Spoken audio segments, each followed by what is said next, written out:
What's up, guys? Your BYD, and I'm back with another video, guys. And today we're going to be talking about Supergirl Season 2, Episode 9, entitled Supergirl Lives. So, guys, if you didn't know, this episode was directed by Kevin Smith, who is a famous movie director. He's directed a lot of great movies like Clerks and a lot of really other funny stuff. So, guys, this was kind of also a cool little Easter egg. His daughter was in this episode, too. She played the girl Izzy, who was missing.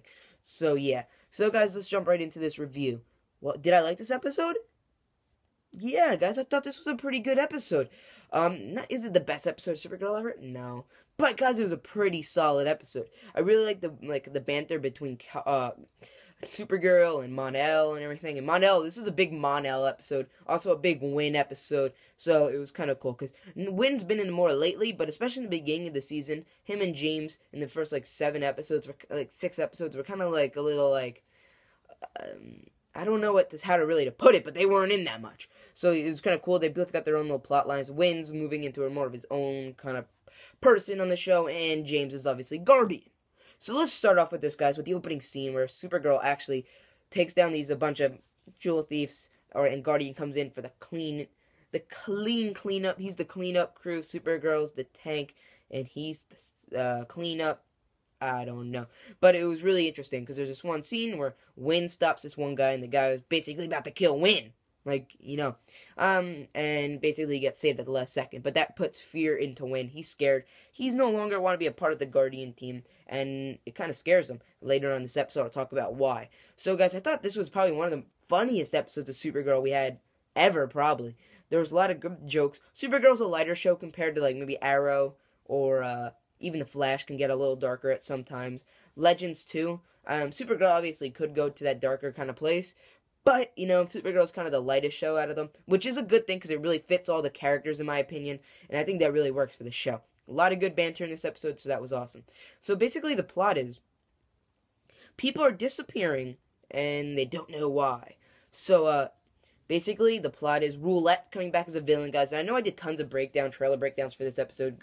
So you guys, you probably know the breakdown, basically. So Roulette is basically enslaving these peoples to another planet, aka Slaver's Moon. I forgot what the actual name of the planet was.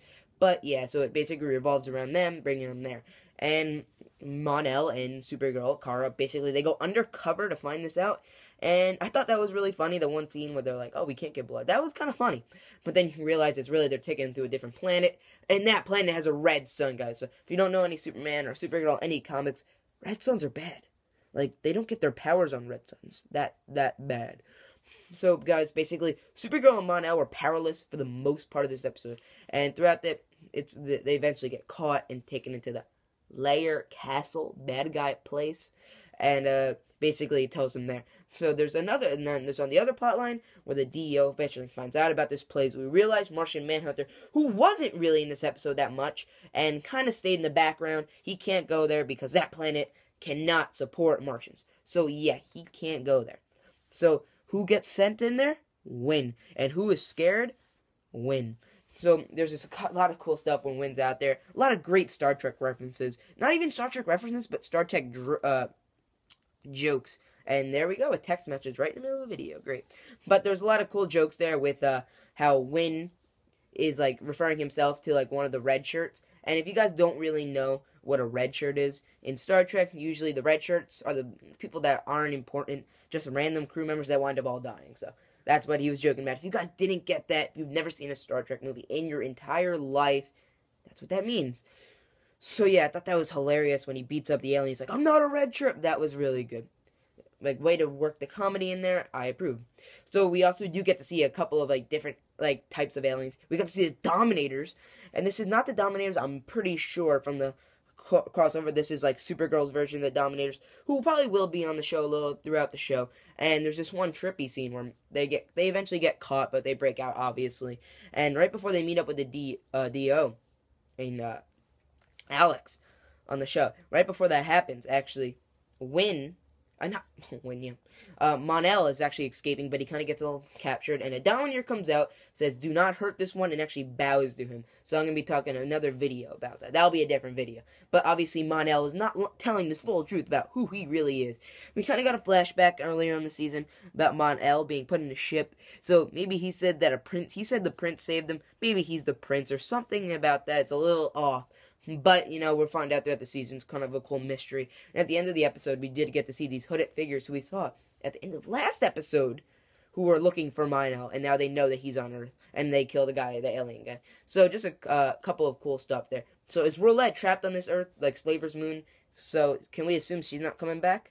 Possibly, but I wouldn't be surprised, because guys on shows, if you don't see them get captured or killed, they're coming back usually. So yeah, guys, that's also pretty interesting. So we have that. We also have a couple of other cool plot lines. We have the whole Alex and, like, her dating with Maggie. I thought that part was fine. I mean, it kind of weighted it down, but then at the end you realize it was probably to show that Maggie knows that Kara's Supergirl, so will she join the team? Probably, but I'm not totally positive.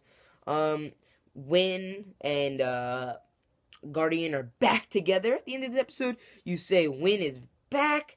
And yeah, so that's really cool, because I really do like Wynn's character. He's almost like the Cisco, but a little different than the Cisco, you know what I'm saying? He's really cool. So I'm happy that he's joining the team. And yeah, so I thought it wasn't really that much of a heavy action episode, which usually the Kevin Smith episodes aren't.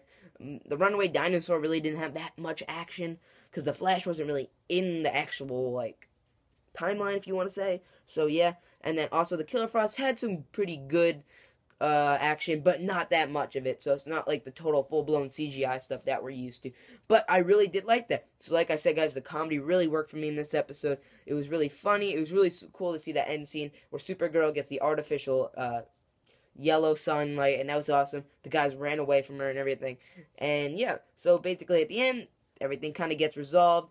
She kind of gets some points from Snapper Carr, who once again, I'm fine with his character. He's obviously gonna maybe he'll get a little more dedication to his character at the end of the season, but I'm not really sure where they're going with his character. Just maybe a temporary boss or something. I don't know, maybe they're working up the ranks where eventually she'll take over his position as the boss or whatever. But so guys, I really did like this episode. There's a lot of cool stuff about it. The whole Mon-El being royalty, possibly. Wynn overcoming his fears. Alex and Maggie. Supergirl basically saving the day and really helping out the lady. We didn't get any Lena Luthor or Cadmus stuff this episode, so I'm not really sure if that's wrapped up, because obviously Cyborg Superman is still out there somewhere. So not a lot of stuff carrying over from last half of the season. So guys, I'm really excited for next episode. I'm probably gonna be doing a trailer review reaction for that. It's a live wire episode. It looks really cool, looks darker, and it looks awesome, guys. So if you guys like this video, remember to give it a like, comment, subscribe. I'll see you guys in my next video. Peace.